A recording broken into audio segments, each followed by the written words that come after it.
Okay,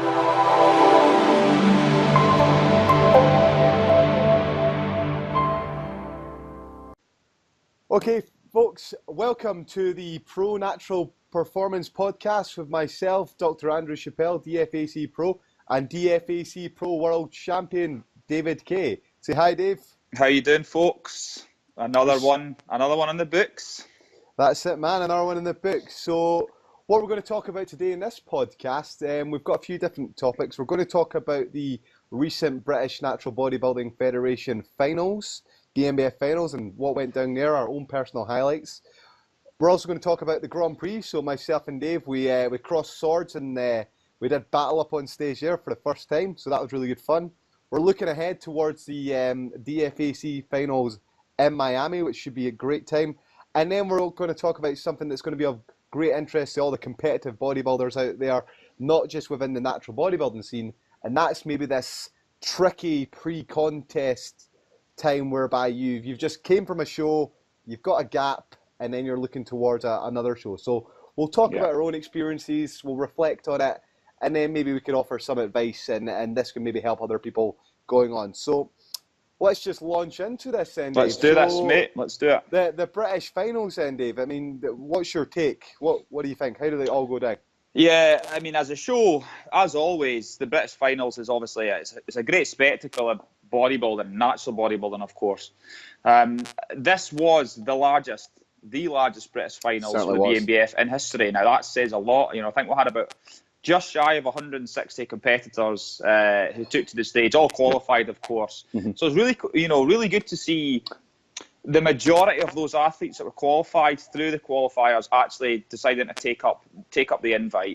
I'm not sure what the actual total number of invited athletes is in comparison to how many actually take to the stage. I don't know what the drop off is, but not a lot. I think, Dave, if I just interject there, I think there's 10 qualifiers. Is that right? This year, I think we're 9 or 10 this year. Yeah, there's probably about 450 to about 500 odd competitors across those sort of shows. So in terms of people taking up the invites, I mean, at least that, yeah. I mean, a lot of people, a high percentage, took them up, and there's good reason for that. I mean, we discussed this, I think, a little bit when we're talking about clients. Sometimes you want to take that invite up because if you're a novice, junior, teen, if you're doing this for your first time, you might never get the chance to get there again. Correct. Go to Britain. Tough. I always say for folk that are kind of like, I don't know if I'm ready, or I might have plans, or I'm not sure whether this season's actually just going to work out for me. Go to the Britain, give it your all, go there, because it will make you a better bodybuilder. It gives you experience. You get to see firsthand the competition. It will raise your game. And know that about 100%. It. And I remember going out to the first Pro Worlds I went out to as a spectator. I was going out to support the team. It blew me away, and it changed my expectation forever as to what natural bodybuilding is all about and what the top 100%. Guys look like. And it's certainly spearheaded me towards getting pro card. Yeah. But bringing it back, huge turnout, great spectacle. We're down in Birmingham at the world famous Rep Theatre for that. Great venue. Oh yeah, I mean, the venue, if I can just get in there. Spectacular. How good did that place look? I mean, I know. I like art and stuff like that. That was. It looked amazing. Very imposing, really cool. It was very and it impressive. Made you feel. And I know BNBF always go to great lengths to make athletes feel special. And once again, they hit the nail on the head. And I've been competing for a while now, like yourself, and it's nice. It's still nice to rock up to the big one, feeling like, this is it. It's an arena. You're going to a coliseum. It's in a big place. It's in an international city. And it bustles, Yeah, totally. I mean, the setting of the place was in a really metropolitan area as well. Really nice. Not far from the main sort of going out strip in Birmingham. 5 minutes, go get food after. Really nice setup. The hotel was 5 minutes away, which is a godsend as well for competitors. I mean, I mean, sorry, man. I'll just kind of batter on very quickly. Obviously, massive Britain, massive venue. Yeah. Once again, we had some really tight classes. We had upsets. We had guys coming in excelling, and then guys coming in kind of not doing as well as expected. Yeah. As always, it throws up stories. We had Louis Smith taking the pro card. Finally, Louis, you did it. I think that this was your time. I said that to him on the day. I says, mate, you've knocked on the door for long enough. Eventually it's going to open. He looked incredible. Ticked all the boxes. He was a man on the day. And, you know, obviously we had the Grand Prix, which we'll talk about ourselves, because that was the first time you and I have competed together. It was your first Grand Prix. I've done obviously a few now and racked up a few, but, you know, it's a big weekend of bodybuilding, and it's just such a good experience to share with everyone. Yeah, it's nice to see everyone as well, the days before and stuff like that. Yeah, the build-up, the build-up's really nice to get in among. As well, we'll mention this as well, actually, about the polygraphing as well. I mean, some people didn't get to take part in that competition, which says testament to the stringent drug testing that goes down on this as well. So, we've got clean finals as well. Doing all we can to keep the sport clean and keep it to the ethos that it's meant to be. You know, completely. And lots of highlights, mate. Like I say, I was delighted to see Louis take it. I think he deserved it. You know, what's funny is that as a competitor, I obviously don't get to see as much of the show as I would when I judge. And similarly, I could not be part of the straight from the table kind of video episode that I've hosted for the entire season. I obviously didn't get a chance to do the big one because I was competing. So there's a few classes I did see in depth and others that I didn't get a chance to see. But personally, you know, classes like, you know, the Masters over 70s, we had 8 Masters over 70s. Yeah, unbelievable. I always watch these guys. You've got guys like Eric Dowie, who's been in the BNBF forever. I mean, the man's over 80 years of age. He's still going for it. He's still going strong. And we had the against the odds awards given out to a gentleman named Peter Elms. Yeah, I never got to see that. I only heard about that. That was did unbelievable. See it, and you know, to just cap it up very briefly, Vicky, who was head judging, it was at pre-judging. It wasn't. It was at the night show. Sorry, but Vicky was the head judge. Just before the award, she ran up on stage, took the mic, told the audience about Peter and how he's battling terminal cancer. And he's one of his big dreams was just to compete on a BNBF stage. And when I say he got a standing ovation, I mean it. The entire audience were on their feet. The noise and the emotion brought a tear to my eye, and I wasn't the only one. And to me, that's what it's all about. You know, win, lose or draw, you forget that. I always say people forget placings, but they remember experiences. And that man had an amazing experience, and I feel privileged that we got a chance to share that with him. So things like that stick in my mind. But I'll hand over to you, mate. I mean, you probably have some like highlights of the show and whatnot. So. Yeah. I mean, like Big Lou, I've competed against Lou, I think, a couple of times, and he's got great support. He's such a nice guy. I mean, we shared beforehand. What a noise when Louis was on stage. He won. I mean, people love him. He's just a likable guy, and he's a great guy. He was the man, and I was so happy to see him win because I've been in that position where I've been so close a few times. So I felt for him. I kind of knew where he was coming from. So to see him win that was really he worked nice. for that. He worked for that. And he was the man. I mean, it was close to me overall with Alec, the novice guy. I forget his name. Sorry, my brain's got a mush. He was really good. Michael Olaide, Big Mike. Yeah, he was good. Yeah, had maybe better hamstrings and calves, posterior. He's a very impressive physique. And had some really flashy poses, like his upper half and the side chest was possibly great abs and possibly one of the best on stage. But when the dust settled in comparison to the kind of seasoned look of Louis, there was just too many. You started to see the omissions rather than the stronger points, and that's kind of the way it works at a higher level. You're right. I mean, the seasonedness. I mean, Louis took 3-4 years to get there, and by the time he gets there, he is a pro. I mean, and that's the big difference between getting an easy pro card and paying your dues. It's a testament to the structure, and it's a testament to the structure. And like I say, I remember saying to my girlfriend actually who was watching it, I said, Louis, it looks like Louis got this in the bag.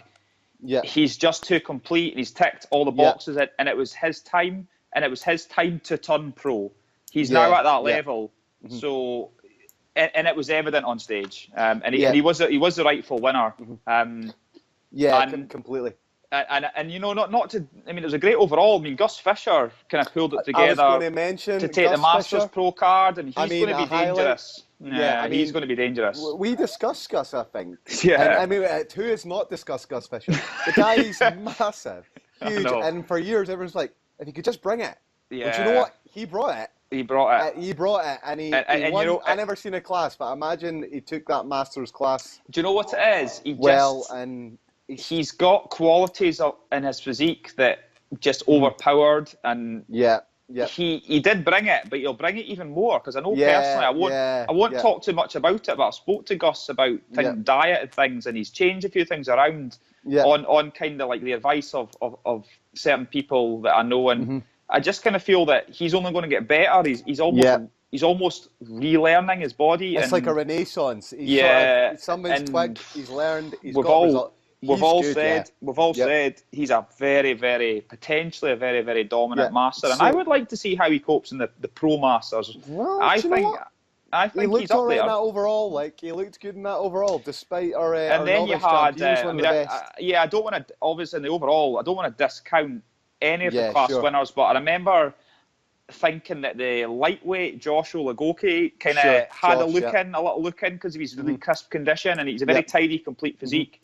But as I said, in the end, one guy was always winning it, and it was Louis, and it was probably unanimous on the scorecards. But that's a testament to the structure, and that's why he is the pro, because he's ready to be a pro. Yeah. So there you go. Like, I mean, that was nice for Josh as well to win that, because he actually kind of eclipses his younger brother. His bro Stephen, who's a great bodybuilder. Two good bodybuilders, and it's Josh's, like, he's in now. He's the man in his own right. He's come to his own, So when they two go together, so that'll be nice. And what's good, what I noticed about Josh is Josh won the novice lightweight last year, and now he's won the British lightweight. So the man is all pedigree, brings the goods to the big show. That's important, and he's obviously demonstrating that he doesn't play around, and he knows what he's doing. You know. Quick question then, Dave. Right? Yep. On if he goes to Miami, just a simple yes or no. Does he win the World Amateur? Just quick, I'm just going to put you on the spot. Just yes or no. Well, I don't know who's in it, but he's in with a good shout. That's all I can say, because I don't know who's in it. Good sitting on the fence, then. Good sitting on the fence. It's not sitting on the fence. I just don't know who's in it. So if Derek Davis turns up like that, then that'll be a good battle. Yeah. Like, who won it? Another highlight. Do you know, there were some nice routines. Darren Loxton's routine was class. Yeah. I loved that, and I later found out that was dedicated to his father, and it was just nice. A beautiful routine. Yeah. He did it with his Welsh flag. He had the matching Welsh trunks. Yeah. Classical posing. Flowed well. It was just a really nice piece of bodybuilding. And I mean, I love the artistic side. I always try to do the classical poses when I can. I like to put together a nice routine, and it's just nice when someone makes an effort when they're on that It's stage. something that's synonymous with a Britain as well. You get routines that you remember, because guys give it their all. And and I'll remember that one. Yeah. Similar to like world level competition, you always talk about. Did you see so and so's routine? Because it's a spectacle to watch. Yeah. And well, that's what. Springs Will Usher, Robert Johnson's routine last year and stuff. It's like, it's just the damage, and you love to see it, and it inspires you because you're a fan. You might be a pro bodybuilder, but you're still a fan of the sport. What's he called? Is it Jimmy Neal? I can't remember. You did a great one year. I remember at the British. Twice. I did. What's he called? It was Jimmy Neal. It was a Jimmy Neal. That's it. Yeah, you Jimmy really Neal's. I always remember Love that one. Don't Live Here. Rolls Royce. Love Don't Live Here Anymore. And incidentally, funny talk about routines. That was the tune that actually came on, Musk, because if you recall, my tune got mixed up because it was saved on the file. It obviously was in there, and that's the one that played. And it's a tough routine, Mush. So it's a beautiful routine. It's nice. I couldn't muster it. I would have just winged it, but I couldn't because I hadn't prepped that routine. I had to wait for my. It was bad, because folk had to send out for food and stuff like that while we were waiting on you. And, I had to go get a shave and. No, I mean, it had to be you. It had to be me, and I was the last pro on, and that was the thing. And it kind of I was all set to go, and it was. But we got there. But anyway, that's props to Rachel. But anyone who was there will know what happened. We'll just leave it at that. Yeah. Okay, so. I mean, so that was some of the highlights from the show, and there were many. And the one thing, as you've mentioned already, as a competitor, it's different from being a judge. Yeah. So I was so much more focused on myself at the show. But it was nice to try to be in that competitor element. I liked it. After being judging all the time and taking years out, and then to get back in there and you're you're backstage with the guys, and there's a bit of atmosphere. Yeah, but it's nice brings it because the home. guys backstage now, when you're like a pro and you're no longer an amateur, these guys are looking to you, They do. which is a nice feeling, actually. They kind of, I mean, do you know what's nice? Yeah. You're in the trenches, and Yeah. you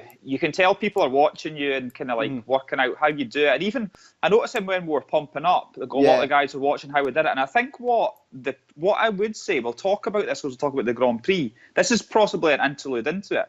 But I remember when we were pumping up, it was a very relaxed kind of atmosphere between us. Because we're all friends. We're all mates. And what I think it showed to the amateurs is that you don't have to be overly serious. That's the wrong word. It's serious. Sure. It's serious because it's competitive sport. But you can have fun and do the job. It doesn't have to be no one's talking to anyone and you're overly nervous and everything's panicky. Nah, we just have a laugh and get the job done. We're backstage and like Rob looks amazing and Shane looks amazing. You look at, I mean, there's no, it's competitive and I want to beat you guys. Of course it is. And I've got my game face on it, but we can have fun. And the girls backstage were brilliant. They were great, They were good as well. And what was great is that for people, obviously, the very few people were backstage, but we were all kind of trying to play up to the diva role. And if one of us got a glazed top, the other ones were wanting it. And if one of us, it was great banter actually.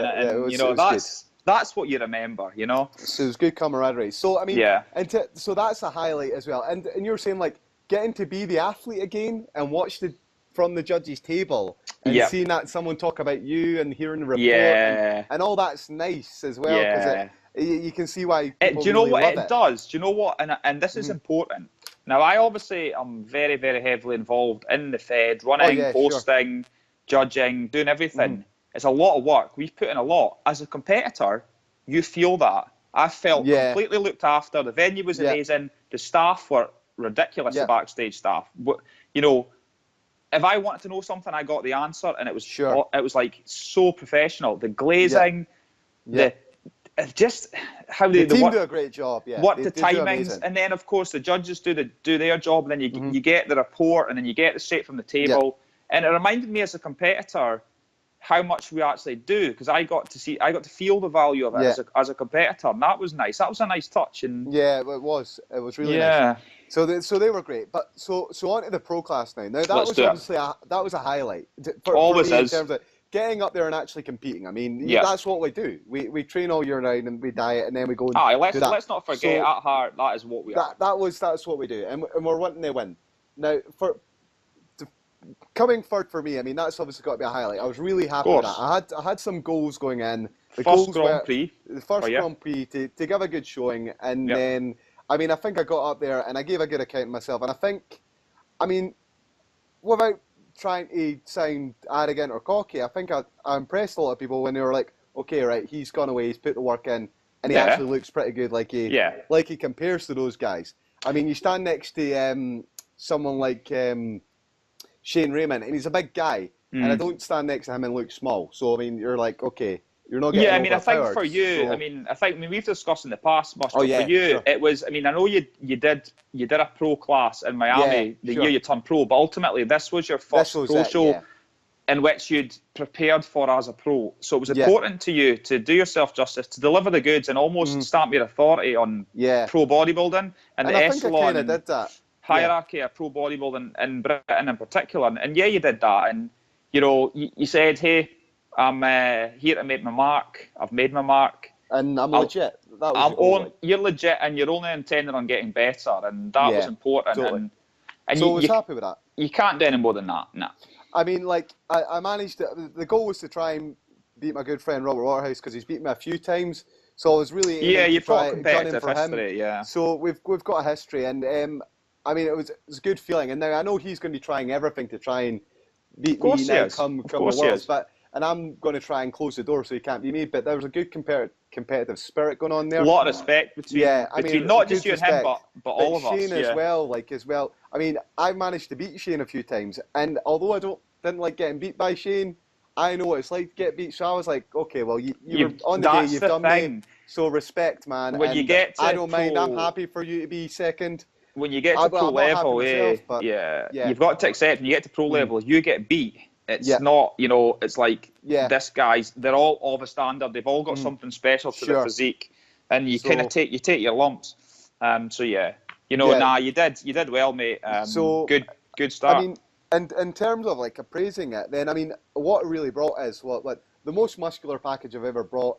Maybe I could be conditioned slightly more. I think I've been slightly harder in the past, but that combination of size, I don't condition, think so. I mean, I don't think you've been harder before. I think it's just you're not. Well, that was the discussion. I mean, I could be used as a kind of reference point for it, but rather than just talk about me, I'll talk about just like just people. When you move up a level,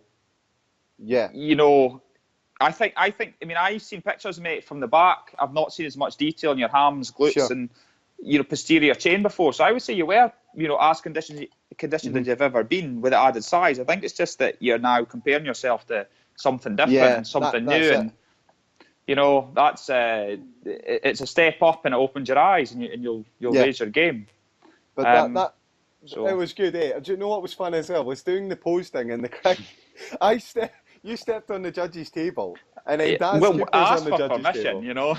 And then I jumped on the table, and the whole thing kind of bowed like this. I was like, oh God, this is a bit too much weight on the table. It's great, So that was good fun. And do you know what? I remember at the night show and stuff. I mean, I'll talk about how I feel the Grand Prix went and stuff, but I remember at the night show when we were doing our routines, everything was relaxed. We were having a chat. We're all having chats to each other that were kind of a bit bizarre considering we were actually competing against each other.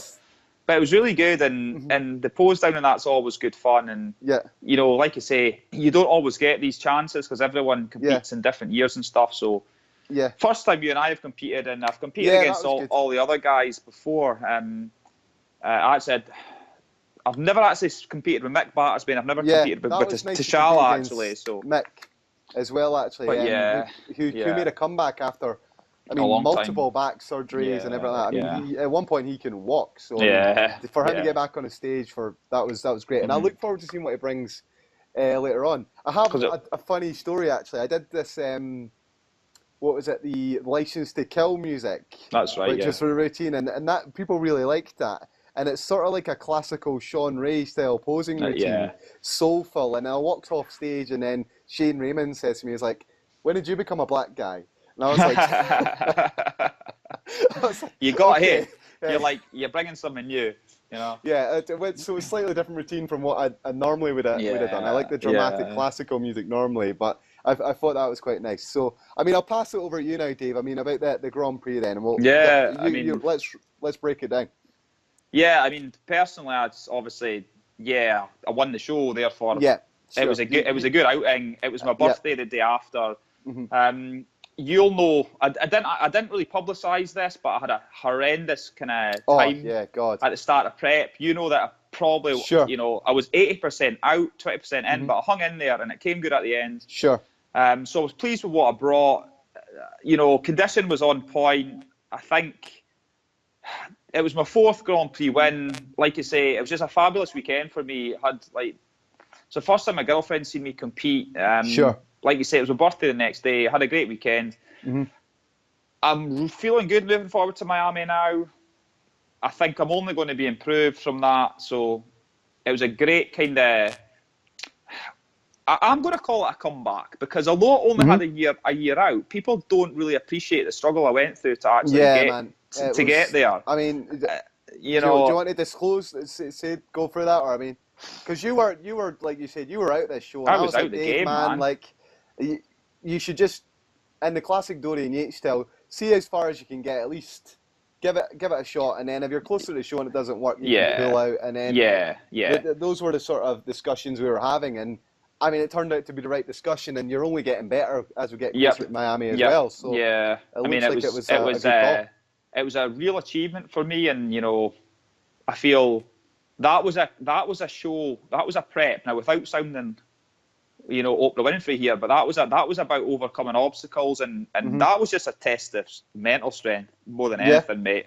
And I've done it before. I've battled through bad preps before, but I was almost like 213. 213, sorry. And I'm almost like, mate, I'm getting too old and I'm too experienced to put up with this anymore, but I'm glad I did. And it's come good, and now I'm good, and we're 2 weeks out of the Miami World Finals, and I'm looking even better. So I'm really pleased I hung in there. Another title, great experience, great sharing it with you guys, and I'm looking forward to hopefully bringing home another kind of pro world title. But we'll be gunning for you, Dave. You've just got to see, mate. I'm never one to kind of be arrogant enough to say yes, I'm going to smash this, because the standard's too high. But if I'm on it and I feel I'm looking good, then I'll enjoy it, and we'll see where the chips fall. Pretty much. That's okay. it. So if we just run through it. So David came first. Yourself, you took the title. Shane Raymond second. Myself third. Robert Waterhouse 4. We'll say Daz Cooper 5. Mick Battersby 6, and then Tishala would 7. Tishala by default, what he'd done is he'd missed. For anyone who didn't know, he'd missed prejudging. He was late at prejudging, but wanted to obviously come on and join the guys at night. So he came on, but he couldn't obviously be judged. But he's going to Miami, and he'll be looking to kind of like put on a good show. Sure. And personally, guys, I mean, I'm mates with all of you, and I'm rooting for all of you, and I'll be interested to see how it all goes down with all you guys kind of in Miami as well, when we compete as a team rather than individuals. Sure. So let's do it, man. I think everyone's coming in on point, and everyone will be giving their best. So I think it's going to be a good one for us. I think so.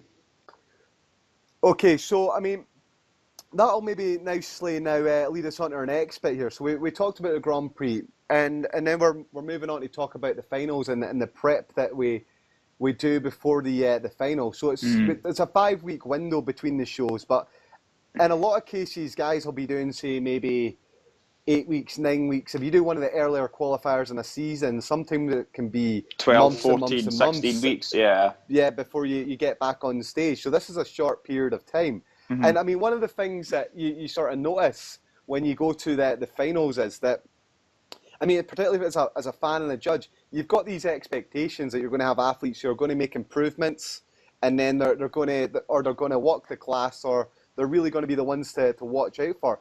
And often it doesn't work out like that. I mean, which can be extremely frustrating. So, I mean, without naming any names, there was guys that went into that show that you thought, okay, these are going to be the clear-cut winners of their classes, but they gave themselves really hard times and nearly made it hard for themselves. Slip from their hands, and were better at their qualifiers, and you've left the door open. And then there were other competitors who fantastic at qualifiers, and then they go backwards, and then they've lost out in placings that to other competitors. With all due respect to those guys, should never be beating those bodybuilders. The beauty... Sorry, mate, but I was going to say the beauty of the Britain is that it's very difficult to predict. We alluded to this in a podcast before, that it's very difficult to predict places because of this variable some guys cope with the period of time between qualifiers and finals very well.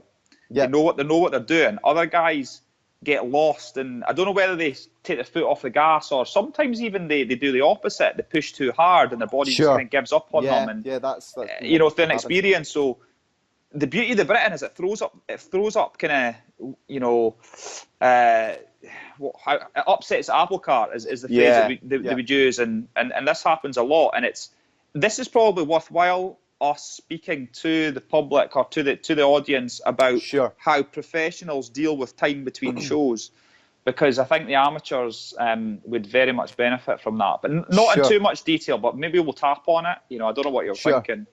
Well, I mean, there's two sort of situations here. When you've got a 5-week window, that's quite a different set of circumstances compared to like 15 weeks, compared to a 15-week. I mean, a 5 and a 4 and even a 5 and like a 7 and a 8. Yeah, it's kind of the same sort of plan. And what's interesting, more than that, it's a different plan. What's interesting, Mush, and you'll be the same. I've done both. I've done both. I've done a Scottish qualifier and a Britain, and similarly, every time I compete and I was a pro, I've got either 5, 6, or 7 weeks between the Grand Prix and the World Finals. Depending on the dates. Last time I competed, it was 7 weeks. This year, it's 5. So I've done both, and I know how to deal with both. Yeah. So that's, I guess other guys don't. It depends as well. I think one thing is you have to be honest with yourself in evaluating your performance when you get on that stage. So if you do the qualifier, for example, and you were still not in the best shape you could have been, and you were still off, then you probably need to keep going all the way to the final in terms of the prep which you're doing. If you are crisp as you can be, then it's a slightly different situation whereby you need to maybe eat up a little bit, take the foot off the gas a little bit, not wholly, and then come back down a little bit in this respect. So there's two very different preps, and it's important that you've got the right people around you to give you, to quote Arnold Schwarzenegger, the advices that you need. Otherwise, it can go primarily as well, because when you're a bodybuilder in shape, you don't really see what's going on. Yeah, that's it's the eyes. Yeah, you do develop. It's only temporary, but you do develop some sort of body dysmorphia. That if you're totally granite, if you've been granite for months on end, and you put on a pound of body weight, you kind of feel you're looking smooth. But if someone, do you know what I mean? If someone were to take a photo of you and show you it, you're like, you're still on. Yeah. But when you're in the midst of it, you could eat up a little bit, and you think you're a bit fuller, but you're actually not. You can afford to eat a lot more, and because bodybuilders become panicky, they become a bit kind of overly critical of what's going on, and you do need people around you, as you say, to be those fresh pair of eyes. Yeah, very much sure. so. Now with the shorter windows, I mean, and I would always say this as well. I mean, prep for any competition is really hard. So if you've been doing like 20 weeks and busting yourself, then don't be afraid to have a little bit of food after you've done the competition. Don't be afraid to have a meal, even for the next day, as long as you don't go wild. And then after that, if it's that 5 week, 6 week window and it's a short period of time, eat up a little bit of good quality food. You can increase your calories. You probably find your physique by a couple of hundred. Yeah, you probably find your physique looks better for it. Yeah, and then that gives you a new starting point. Whereby you can then hold that for a few weeks, and then you can start to taper back down. So you can manipulate easily because you've kind of knuckled down very quickly, and you've not deviated greatly. So your body's under no shock, and it's not confused or anything like that. So now, definitely. I wasn't going to put any specifics on this in terms of the amount of macros, the increases and things like that, because this is it's a subjective sport, and there's not really any practical recommendations for this. You really need to have the eyes to look at yourself and say, of course you do I need to have a little bit more food, or can I get away with taking a little bit of food out if I'm granite? And the answer is you're a little bit flat, then you're in danger of losing tissue. And then it's a case of, well, how much more do you put in after that? And little amounts are better than putting in large amounts. Of course they are, And then it's the same when it comes to taking the food out. So it's a case of taking a little bit of food out when it comes to actually if you need to get yourself a little bit in shape. But generally speaking, the shorter windows, you build it up a little bit. If you've got a 16-week window, I mean, how did you used to tackle that? I mean, it was quite simple. I mean, if I've done say Scots qualifier, then you had 16 weeks or 4 months to finals. You had to basically eat up, and I don't mean eat shite and come off your diet. You kind of just basically have to reverse diet, up a little bit. Get the carbs up. Quite a bit. Get back to the lifting. You had to put on a bit of body fat. Yeah, that was the thing. You were always within striking distance of condition. You weren't like turning into a total bloater, because if you did, you were essentially. I mean, I always said that if you had 16 weeks between it, you did your full diet for the first show, which was about 16 weeks normally. Yeah, and then you did like a mini up and a smooth down. You didn't want to do a sharp up, because if you did a sharp up, it meant you had another diet. Do you know what I mean? Essentially. So you're almost having a smooth up, a generous up, but nothing too spiky, so that you could kind of coax fat loss on the way down and come in a little bit fuller, training a little bit better, hopefully having your calories a bit higher going into Britain and the world and Scottish. That's how I would do it. But I mean, that requires discipline. And new athletes, particularly teens, juniors, novices, they forget this. They think they've got a million years till the finals. They go on holiday and stuff. And they totally fuck it because they come back, they look like shit, and they've now got to do another diet. And lo and behold, they've not fully recovered from the Scottish, so they don't get such a good response the second time round, and they have a hellish diet going in. So I mean, I seen it this year with some junior competitors. They look good in the day, and then they ate a whole load, pigged out. Worse then, and you're like, okay, you're now going to have to diet hard, and you're behind, and you've only got X amount of weeks. I mean, if you want to give it a reference point, I guess if you do that 16-week diet and you get yourself granite in shape for the first show, after that show, and if you've got another 16 weeks to go, you don't want to get yourself probably any more than maybe 8 weeks out again with that 16 weeks to go. Funny we're going to say maybe that. Something around about that. I was actually going to say, if I had 16 weeks between a show, I would go up for 8 and maybe come down for 8. So it's not but neither up nor down would be hard, if that makes any sense. I wouldn't want to get fat and have to diet hard, but I certainly need to eat enough to get a bit of fullness, a little bit of body fat on, so I can lift big. And I'm lifting big and eating big going into the show. That just requires discipline, that you stay on your diet and you eat clean and whatnot going in. I mean, so that's 8 and 8, it's a couple of pounds is what you're putting on. Some of that's water, some of that's glycogen, a little bit of it's fat, but it's not too crazy in what you're doing. And then that just lets you train a little bit because you get somewhat of a rebound. It takes the edge, You can't go full-blown off-season because you don't have time, but it takes the edge off that soreness that you feel when you're super lean, and it just allows you to lift again and probably makes you feel pretty good. So, you know... And then conversely, presumably, like I know you just mentioned it, but if I have, say, 6 weeks in comparison to 16, I basically just have like maybe 1 or 2 days off. And then I get right back on my diet structure, but with a little bit more carbohydrate. Like you say, probably a couple of 100 calories, and I'll see what happens to my body and monitor it. And if I'm nice and full and granite, I'll just stay where I am. If I'm a little bit flat, I'll put a little bit in. And it's a case of just having someone there to monitor it going in. For sure. Now, but the variables, just lastly, the variables that stay the same are that you diet on the same food types and you train like a fucking animal. You have to do that. Yeah. Otherwise, too many variables are changing. So you can't really relax. Not if you want to excel. Yeah. Now, the difference is, I mean, and that was a good point you just made there. I mean, we were talking about two circumstances whereby the athlete's in shape.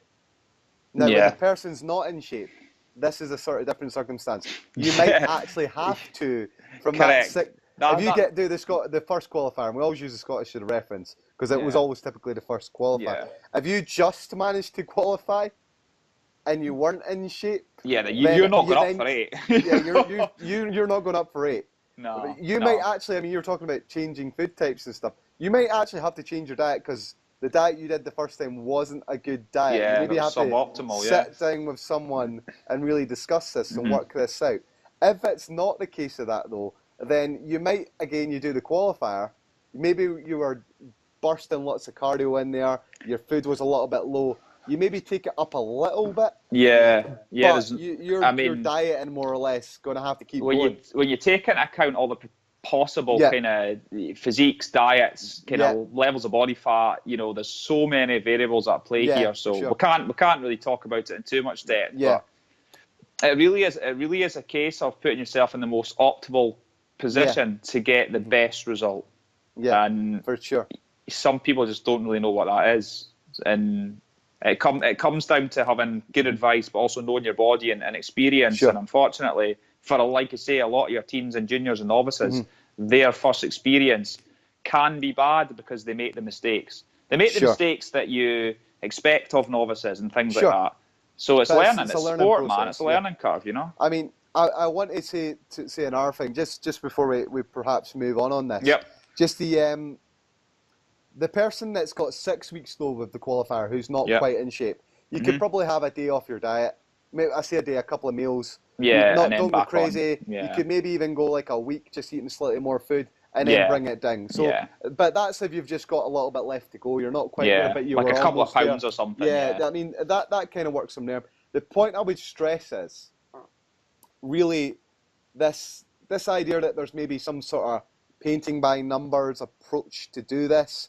Like, okay, you've got your 16 weeks between preps, that this is how much you add, or if you've got X amount to lose, this is how much you need to take it in. Yeah. There's no such thing as a painting by numbers approach, and everyone's different. And this is whereby you cannot take someone in isolation and say, we're just going to add this and that. You really need to look at them, assess where they're at, see if they're full or not, look at the diet, work out how much energy they're taking in, look at the activity, and all these variables will determine what's going to be happening next, and if it's even feasible, if they should even be doing it or something. I know, like that. And these variables, like you say, they change all the time, and you have to look at physique quite often, and also funny things happen to your body in the way it deals with calories and such when you get to different body fat levels, because we all know that when you're super hard, you can eat a lot more food and you don't spill. Your body is so efficient at just dealing with it. Your insulin sensitivity is great. All this sort of stuff. You're just depleting glycogen and filling it up. So you can almost, I mean, you and I will be eating more calories, particularly carbohydrates, than we were going into the Grand Prix, yet we're rock hard. And the amount of carbs I'm on at the moment, you know, is probably as high as it would be in the off season, but because I'm not putting in excess proteins or fats, and the food types are still very much what my body's expecting, I can get away with a lot of carbohydrate because I'm very, very lean, and it's all controlled, you know. I mean, and if I was a bit softer, I would not have the luxury of doing that, you know. I mean, the interesting thing is, I mean, you're talking about that. If you account for what we call like non-exercise associated thermogenesis, so just fidgeting, movement and stuff like this, I mean, your activity is higher. But even considering that, I mean, it will be higher. You're still eating more than you would otherwise need for your body in the off season. So there's something going on there, and I've tried to put my finger on it and work it out, but I'm just not. It's one of those things that maybe we're shivering more because we've not got any I don't know. fat. I mean, I think we've done the hard yards. At the moment, it's a case of just dieting's not hard anymore. It's just a bit boring. We're just getting a bit fed up because it's like definitely boring. You know, can this be done already? Because my shoulders are aching. I'm like bored of eating the same shit. But you know, I don't care, because it's actually a beautiful kind of position to be in, and that you're actually in competition, and then when it's gone, and you'll miss it, all that sort of stuff. But I mean, I think generally, I don't forget the hard yards that I put in dieting for the Grand Prix. That was where I did the hard graft, and now I'm just holding it, and it's easy to stay in shape if you know what you're doing. That's key. It's much easier to stay in shape than it is to get in shape. Getting in shape's sore. Staying in shape for a limited amount of time, for example, 5 or 6 weeks, that's not difficult if you know what you're doing. You know. I was stressed, actually. I mean, we've both seen this in competitors. Guys who have got themselves in shape and then they've tried to hold condition for periods of time, or guys that have done competition and they've tried to hold condition for periods after that, and they sometimes if they try and hold it for too long, they just atrophy away. They just lose muscle tissue, and they continue to diet when they didn't need to diet, or restrict calories so severely. So it happens, and that's a learning curve as well. Yeah, for sure. Is. So to wrap up that point, as I was saying, that it's not a paint by numbers approach. Nope. Everyone's going to be a little bit different. You really need to assess the physique. You need to have more than one set of eyes, perhaps, to look at you, or someone to consult with experience. And this is maybe where, I'd hate to use the word coach, a friend can actually help you out with this, because I've got lots of friends in bodybuilding that would just give me this advice that I don't actually have to get a coach to do this. Yeah. But you've got a coach, then this can certainly honest friends who know what they're talking about. Yeah, you can't beat them. Honest, because the sport's so harsh in terms of you're critiquing physique. Then if you're not honest, then what good is the feedback that you're going to get? So these are the points that we would make. Calories need to maybe come up a little bit if you can afford to take them up, if you're in shape.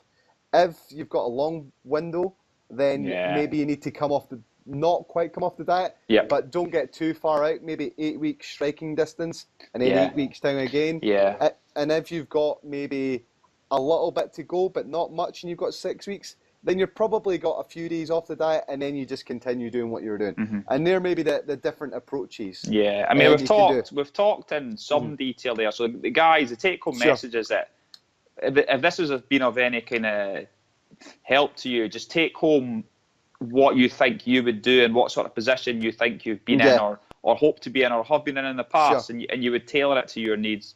So I think we've probably talked enough in that respect. Sure. Now, one other thing that's just sprung to mind, which is unrelated to the diet, is when you've just done your competition, and you should always get the official photography photographs, because the guy's in the best position in the house, behind the judges. He's straight on. It's not a funny angle. Yeah. He's taking the best shots and stuff like that. You need to, first and foremost, critique your own photographs. Get someone else who knows what they're doing to have a look at them as well. Assess where you are strong in poses and weak in poses. Ask the judges for feedback as well, because there's some easy things that you can fix that can help your placing that we see at the Britain as well. If you can pose that a little bit better, if you need to be honest with yourself that your posing wasn't great, then you can improve this, and that can help you win. That can help you in upper place. I mean, the take home message there is ask the judges for feedback, not your friends. Oh yeah, oh God, yeah. Because they will not give you the proper critique. And what I would say is, another point related to that is, you and I were not judging the Britain. We were competitors. And when I'm sitting in the audience as a competitor, watching the show, I'm by no means able to judge it, because it's so different. It's so different than when you're sitting at the judges' table. Completely different. You're not focusing completely. You're eating your food sometimes. Your partner's speaking to you. You glimpse at it, exactly. You're not in any position to judge a show, and that's why you get scenarios where I got ripped off. My mate says I won that easy, but go and speak to the judges, see what they say. But we've all heard it. We know where it's all at. So and the difference between in that first row to being 5 rows back, of course, to being 10 rows back, it's unbelievable. So be honest with yourself. Easy fixes. Things like tan, posing a little bit better, stage presence, all these little things add up. So critique that as well. It's not just a case of looking at the diet and going from there. Right, so, I mean, with moving forward to the Miami show now, I mean, I've just slowly increased my food for a week, and then I brought it down a little bit, because I felt like I had to get a little bit harder, because as we were saying before, perhaps it was the hardest I've ever been, but certainly I'm much harder now. And this is with the goal of obviously trying to make an impression in the international scene. I'm gunning for Shane as well. I need to try and close the door on Rob, so he doesn't try and so he can't overtake me. But then there's a big factor, and his name's Big Lou. I'm not forgetting about him. I'll be interested to see how he lines up. It'll be nice for Lou to come in, because this is the first pro show. This is the only pro show you'll enter where he doesn't have any pressure on him. Yeah. It's a nice position to be in. Yeah, exactly. So, I mean, looking forward to Miami for myself. I mean, I'm not 100% who I mean, those guys I'll be competing against, those are world-class athletes, I think. Certainly, I mean, Rob won the lightweight in the last year world title. I mean, these are great competitors. Yourself obviously goes without say. So I don't know. I mean, I'm looking forward to this. There's not going to be really any stress to do it, because we're all teammates. I'm certainly going to be looking forward to trying to take home the title for the UK team, to get as many points on the board as we can, to try and hold on to that World Cup against the Americans. And I'm looking forward to bringing my best package to date. It's always a great show. I love that stage. Yeah. Do you know that black stage they have? Marley like floor, It's like midnight. It's like shimmers like a lake at night or something. It's beautiful. And you get some amazing photographs, I think. Yeah, it's great. It doesn't reflect any light. Light doesn't bounce off it, and it's grippy. This is what you forget, it grips. So when you pose, you can actually grip with your feet, so it helps you pose. Yeah, but the whole setup, I mean, for me personally, the whole setup of Miami is amazing, and obviously the location where you are with the heat and stuff's great, but being in that massive hotel with the venue kind of built inside, the whole package, you can't really you know, you can't really fault it. And having like supermarkets, literally like just 5 minutes across the road, things like that are great. And much like yourself, mate, I'm looking forward to bringing kind of the best package I can bring, going to battle with the rest of the guys, seeing home, see if I can bring home another win, and just sharing the experiences and the memories with the team. You know? Yeah, for sure. Life's good, you know? Yeah, completely. I mean, do you know what's nice? See when you've been in the hotel and it's nice and air conditioned, and you've come from the UK and it's been. I mean, what we've got today? It's getting to winter, isn't it? It's getting a bit dark. Like my joints are sore, and then you step out that hotel into the sunlight, and you forget that's in a hot place, and that's great. And as soon as the show's over, you're like, great, I'm on holiday. Yeah, completely. And then afterwards, we'll have the pool party. There'll be the Hawaiian pool party. There'll be breakfast. I mean, and then I'll be getting some Cuban cigars, like and a few rums, and a few rums. So I'll be enjoying myself as well. So yeah, it'll be a great way to wrap up the year. And I mean, obviously not forgetting there's the competition still to take care of. But of course, yeah, we'll be looking forward to that and going up against our American Iron brothers across the Atlantic and try to do our best against them and take it home for the Brits. That's it, mate. That's all you can do. That's all we can do. So on that note, I think this is a good place to wrap it up. So thanks everyone for your attention. This has been myself, Andrew Chappell, and David Kay. So as I always say, thanks for your attention. Thanks for lifting. Keep lifting hard. Keep working hard. And until next time, cheers. Yep. Thanks, guys. Cheers.